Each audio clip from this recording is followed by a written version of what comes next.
As you know, that demand in tourism is a great concern because everyone wants to know that in an economy how many visitors arrived, then by what transport they arrived, how long they stayed, and in what type of accommodation, how much money they spent. So these are the some questions which motivate us to know the meaning of tourism demand. So here, to clarify these in a economy, in tourism industry, we have to know the meaning of tourism demands. As you can see here in the bold words, the demand is a schedule of amount of any product or service that people are willing and able to buy at each specific prices in a set of possible prices during some specified period of time. So in broader sense, you can say demand demand may be that people are willing and able to buy a given product in a given market at specified time and specific prices.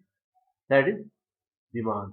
And in tourism demand, you can say the same meaning that is also available applicable in service sector. And tourism is also a service sector. So in the economy, that is the meaning of tourism demand or demand. In next slide, you can see here that tourism demand is a function of propensity and resistance. So here you can say that propensity refer to the person's tendency to travel, that their willingness of the persons to travel. So that belong to person's tendency of traveling, and you can see their willingness, they are interested to travel. So this relate to their propensity. So tourism demand is a function of propensity and resistance. So it is the result of these two things, two aspects: travel propensity and resistance to travel.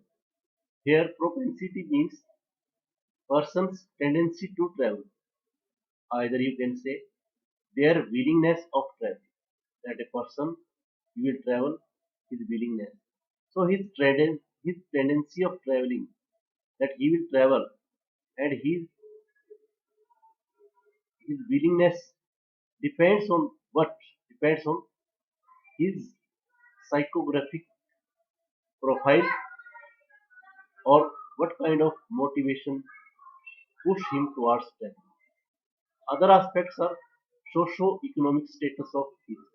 So these things create his tendency of travel. So propensity refers to the person's tendency to travel, and it depends on psychographic profile, motivation, and socio-economic aspect of a person's or a individual. So after propensity of traveling, other aspect is resistance. Resistance refers to the barriers. You can say barriers, and which aspects which differentiate the destination to other. So these are the differentiation between origin place of a tourist or a destination, and these resistance, you can say, depends on these variables. These are economic distance. So economic distance, economic aspects of a destination affect the traveling pattern of people, that they will travel to particular place due to the economic differentiation between two other destinations. Other is cultural distances. Then cost of services also affect their resistance to traveling. Quality of service, if a better quality, better product, and good destination, good image, and positive aspects, uh, favorable cultural aspects. So these things are inevitable aspects for tourists. That's why these things motivate them to. These are inevitable aspects of destination. So resistance relates to destination. Seasonality also affects That is also aspect of destination. Effectiveness of marketing, marketing of a destination. So these things create differentiation between destinations and which invite people to visit that place. So tourism demand is a function of tendency to traveling. You can say propensity of traveling, propensity to travel. In this slides, you can see demand schedule or demand curve. How demand relates to price. So here you can see the relationship between demand and price. Whenever a product price is that, then he is purchasing this quantity. Whenever you increase the price, then people make less demand. So they purchase less quantity. So on a particular price, they purchase this quantity. But whenever price increase, they make less demand or they either they purchase less quantity of that product. So here you can see the curve of demand. That is the curve of demand schedules. So in case of tourism also, the tourism uh, quantity also depends on price and either other aspects, other variable is income. If price you increase the price of a particular place, then people prefer to choose other destinations.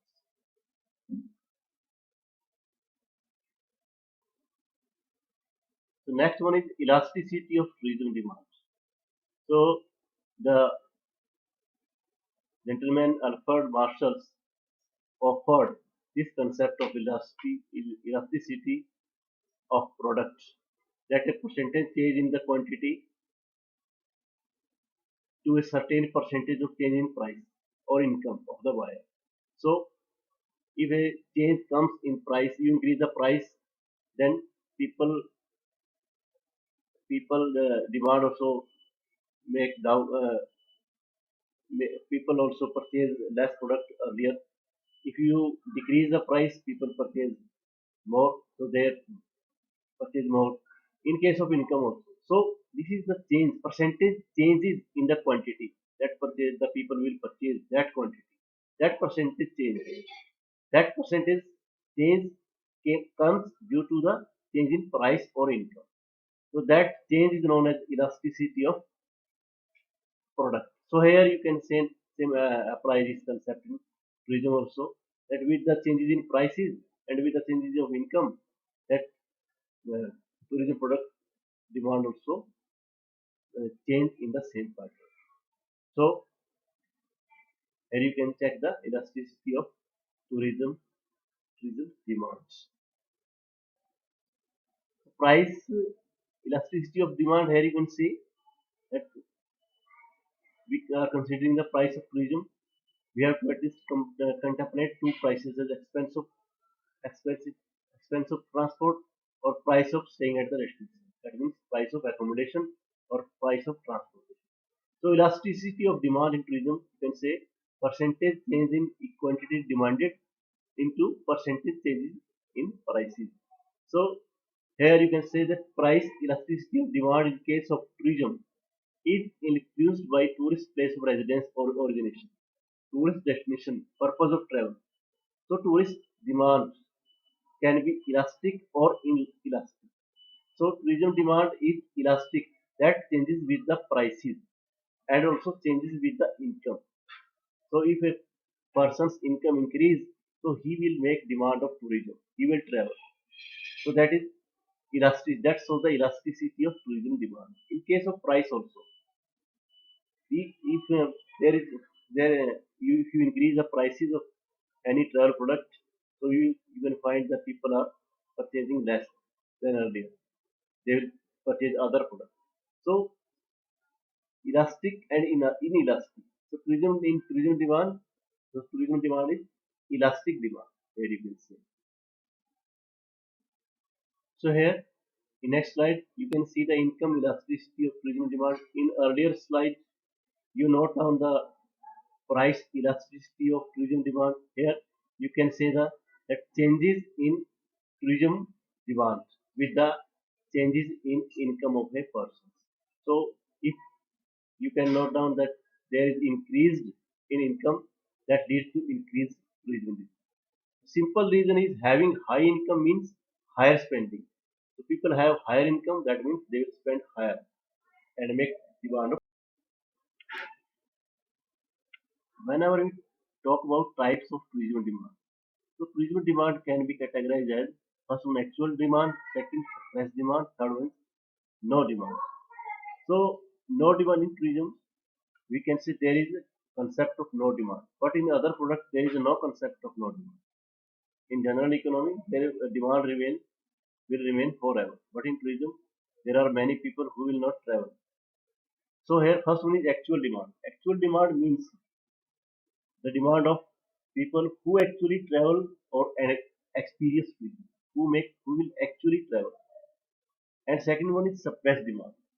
Suppressed demand, you can say this type of demand relate to that segment of the population who want to travel but cannot on some reasons. That means they want to travel but due to some reason they are not traveling. So this type of demand you can categorize by two ways. First one is potential demand. Second one is deferred demand. In potential demand, the demand relates to visitor, the persons that he will travel in future due to the some some program offered by government paid holiday a company. Either if his income increase in future, if he have disposable discretionary time, disposable income, so these things motivate him to travel in future. But in case of deferred demand, that belong to the destination or supply side. So in supply side, if falling of any uh, falling sides, you can say this belong to supply sides. If there is problem in supply side, that is unfriendly atmosphere, and you can say any threats to deferred demand. That means not availability of destination, not availability of accommodation, any crisis, any uh, threats of disease, and any unavailability of variable atmosphere conditions. So these things motivate people that they will travel in futures. So in next slide, you can say here deferred demand further you can classify. The deferred demand, first one is substitute demand, second is redirected demand, or third one is introduction of new tourism product. Substituted demand, you can say this type of demand normally occur when there is undersupply in one activity and a surplus supply in another activity. So they substitute if there is undersupply in one activity and they make demand of other products. But in case of redirected demand, you can further take redirected demand also the same way like potential demand or deferred demand, or you can suppress demands.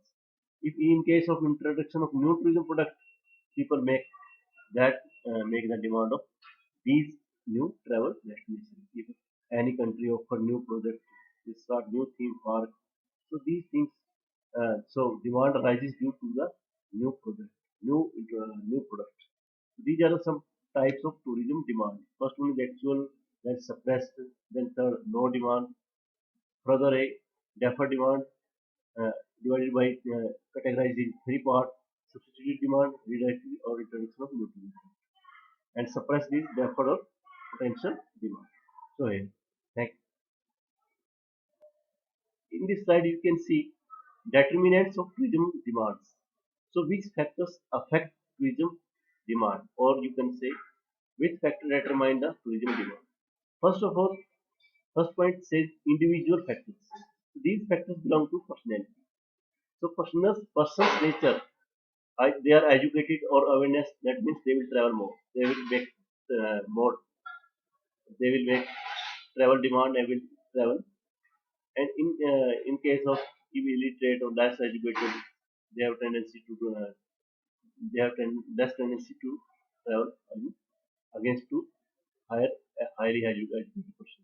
Mobility also, age, they are younger age, either they are gender, the male, female, religion, and size, population size.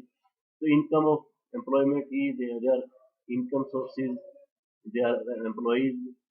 So the employment sector factor also affect if they are working in a company offer them.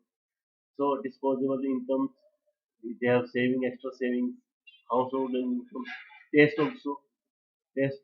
If they know what is tourism, they enjoy tourism, they like tourism, so they will prefer to travel. So individual natures, their personal nature, their personal characteristics, that these things affect the tourism demand. In other say you can say economic factor also affects cost of product, competitive prices, expected change in prices that in future they change that price of travel product will be down.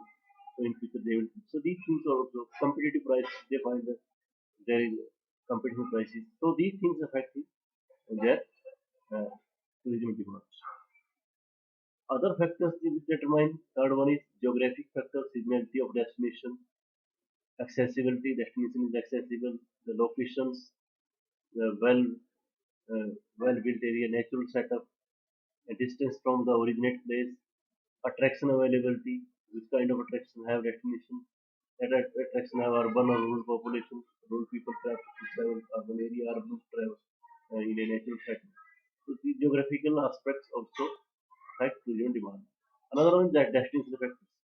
Destination have own image, own image like Agra, and the favorable image Singapore.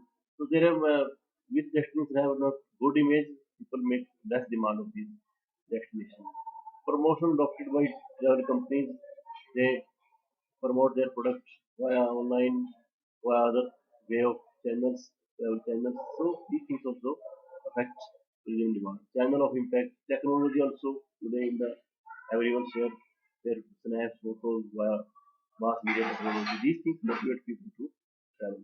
Destination aesthetic beautification they can see on social media, and these things invite people to travel that destination. After individual geographical and destination factors, third next one is fifth point is information communication technology also affect tourism demands. As you know, development level of a destination, that is a mature destination at a developing stage. So safety and security, people prefer safe and secure destinations. Quality of product is good product at a good test. These things also invite people to travel. Political factors also, that many countries allow people to visit their places on e-visa schemes and other schemes, other rebates also they send them. So people visit for the tourism. So government regulation also like e-visa scheme, any project. Then government in India, government offer at this time that you can visit particular places in a year. If you show your photos on the link they provide, then government will bear the whole cost of your travel. So these are the things which motivate people to travel. So these are the uh, some points which are the determinants of tourism demand. So this is the topic which covers meaning of tourism demand, tourism elasticity, and tourism schedule, types of tourism, and factors which determine the. Thank you. Thank you